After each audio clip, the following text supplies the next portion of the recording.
कर्मों पर विश्वास करने वाले व्यक्ति के मन में भी अक्सर ये सवाल उठता है कि बुरे कर्म करने वाले को उसके बुरे कर्मों का फल कब मिलेगा। आइए इसे कहानी से सुनाते। मैं हूं विनी आपके साथ और चलो आज कुछ अच्छा सुनते हैं।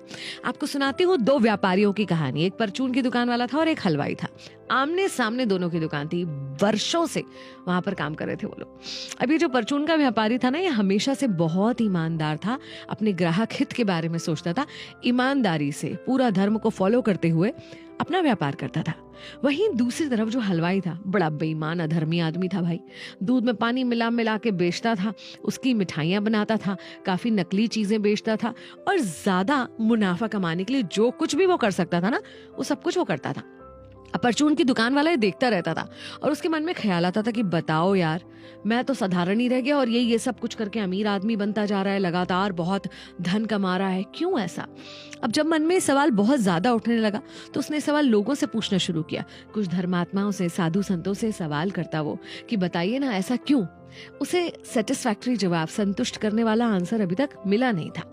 एक दिन एक महात्मा उसकी दुकान की तरफ आते, वो उनसे भी यही सवाल करता है कि देखिए उसको, वो अधर्मी है, लूटपाट करता है, बेईमानी करता है, लेकिन तरक्की किए जा रहा है। मैं इतने सालों से उसको देख रहा हूँ।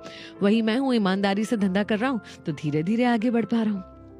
उन्होंने कहा कुछ दिन मैं तुम्हारे साथ रह सकता हूँ। बोले बिल्कुल महाराज, रहिए मेरे साथ में रहे। और पास वाली नदी एक थी उनके वहां पर, उस पर उन्होंने कहा कि भाई जितनी तुम्हारी हाइट है ना, उतना बड़ा गहरा एक गड्ढा खुदवा दो। तो इस व्यापारी ने कहा ठीक है। जितनी इसकी हाइट, ऊंचाई थी, उतना गहरा गड्ढा नदी के पास में खुदवाया गया।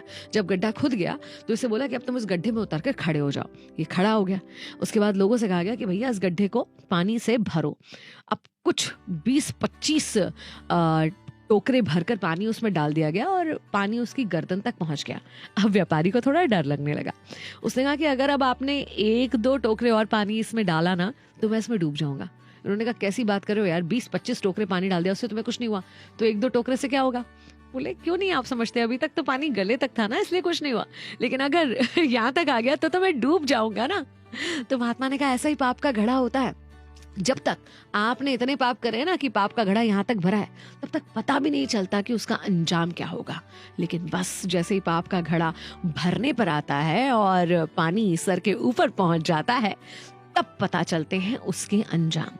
कुछ लोगों का हमने पतन होते हुए भी देखा है, जो बहुत तरक्की कर रहे थे, ऊपर जा रहे थे, लेकिन सडनली पता नहीं ऐसे हालात बनते हैं कि उनका पतन हो जाता है। वो कर्जों में डूब जाते हैं, परिवार खराब हो जाता है, कई तरह के नुकसान उन्हें हो जाते हैं। ये तभी होता है जब उनके पाप का घड़ा भर जाता है। तो किसी ऐसे को देखकर कभी इंस्पायर नहीं होना कि यार देखो गलत काम कर रहा है मगर उसके साथ तो सब अच्छा हो रहा है, क्योंकि आपको नहीं पता कि अच्छा कब तक हो रहा है और किस दिन उसके दिन फिर जाएंगे।